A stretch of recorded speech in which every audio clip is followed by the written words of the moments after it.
This is Dan Tortora here on site at Sports Zone Academy with Avery Howe from Fayetteville-Manlius, who has just made the decision to become a Bearcat. Selfishly, I'm very excited about this. Congratulations, Avery. Thank you so much. So bring me into the decision and why Binghamton. Binghamton has been a place that I've been going to for a very long time. Since I was in about 8th grade, I've been visiting camps and just being around the coaching staff. I think it was Coach Bump's second year coaching, so I really got to grow up with the program as she started to rebuild it.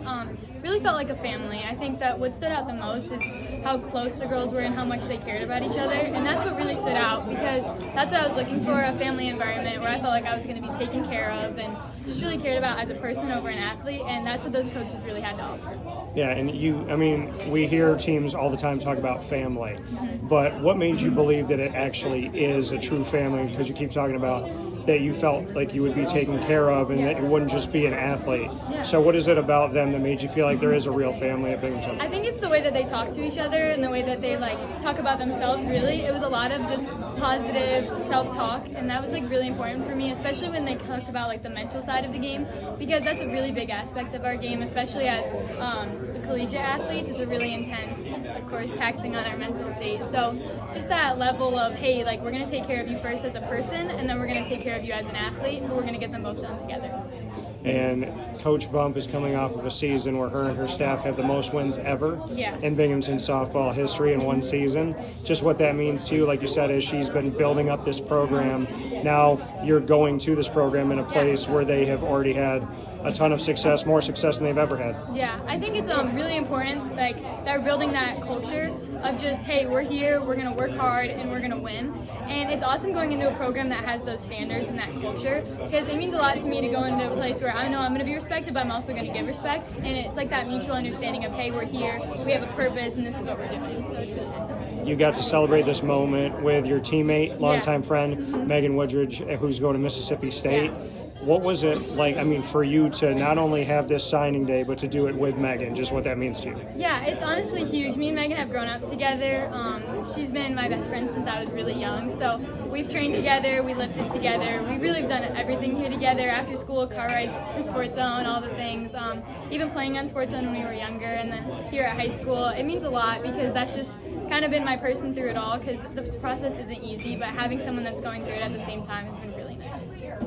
She decided to go south. You're going to stay in the snow. Yeah, I'll bring her a winter coat sometimes if she visits.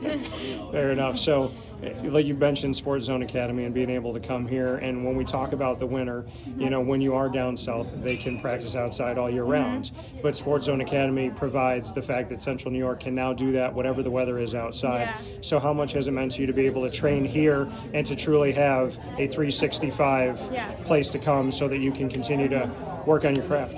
Training here has been huge. It's honestly been a big part of how I got recruited. Is just the hours outside of a team practice has just really made me the player I am today. And having these facilities is huge because I have the batting cages, the open field, being able to do long toss, front toss, all those things. It's just access that a lot of kids don't have, and I think that has just really impacted who I was. So when you look at your position, did you always, from when you were little, where you are now, did you always want the same position? Did you kind of journey through different positions just to kind of go? Position as in catcher? Yeah, as far as being did you always see yourself being a catcher? Or when you were little, because everybody wants to hit, right? So how did you see yourself? When I was younger, I wanted to be a pitcher. Oh, you wanted to be a pitcher? Okay. Then I wasn't that good at it. So they're like, hey, let's try you behind the plate. So that's kind of where I stuck, about 10U All-Stars. So it was really important for me because I really liked talking and leading, and it was a good spot for me because I could see everything and really just be who I was and be loud and excited, and it helped me talk to my teammates better, and especially learning how to talk to my pitchers. It's really given me a lot of social skills that I never would have had without that. Well, and I think the thing too is, like you said, you wanted to be a pitcher, but as a catcher, you get to help the pitcher make decisions. Yeah. So in a way, do you feel like you kind of get to live in both worlds? Yeah, it's awesome, especially learning pitch calling and how to work with pitchers and how to work with different personalities and all these different things has really just gotten me to see both sides of the game. So it's been cool.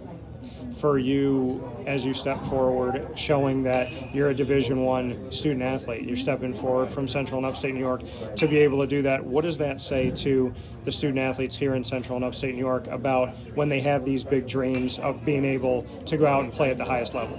Yeah, I think that it just shows people that you can do it if you put your mind to it. I think a lot of people look at, hey, kids in the South, and everyone's like, oh, if I'm in the Northeast, it's harder to get recruited, but it's just working hard. And I think that when you want something and you work for it, it just shows that you can get the results no matter where you are. And a final note, just what you want to say. I know you made mention when you had a speech before you signed, but just what you want to say to your family.